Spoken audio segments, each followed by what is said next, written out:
हाँ उठ किडे कोई काम शाम करा दे क्यों तबीयत खराब हुई थी तबीयत खराब कौन सही है नहीं इतने ढंडी वादी है पता नहीं काम ही कोनी का और चल आ काम मेरे छोटा मोटा करा दे अगर होना था हाँ तबीयत सही कोनी चल आ चला सीधू आ पता नहीं यार कमली हुई वादी है धोपे धोपे हम्म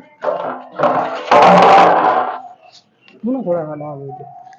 नाल खलो है कम छड़े ये कम कर आइसक्रीम है ये कुल्फी खा ला फिर तबीयत सही हो जाएगी नहीं आइसक्रीम है हैं आइसक्रीम बड़ी पई है थोड़ा चूनल हला अरे हैं हाँ तो अच्छा हल्दा ही नहीं हल्दा ही नहीं हाँ, पत्र सही है पर ना हम्म कलेजी रंग दे इधर देखिए नहीं हल्दा खलो क्यों तेरी ज्यादा गां खराब हुई पई मैं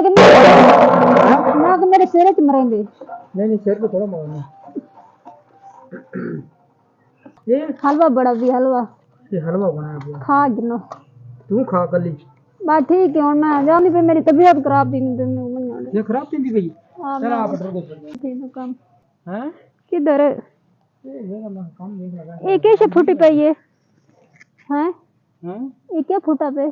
बह जाई थी ए तो बैठ गप छप ला ए हां ये पता नहीं कड़ी है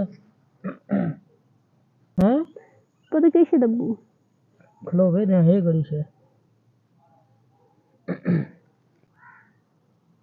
ये करने भाई ए कैसे दा बूटा फूटा खड़े हैं अच्छा ये बूटा फूटा भी है ठीक है मैं नाल कौन बड़ी था ना अच्छा ये वेदे भाई ए बूटा फूटा पे ही ये वाला हां पता नहीं गड़ी है कैसे दा है पता नहीं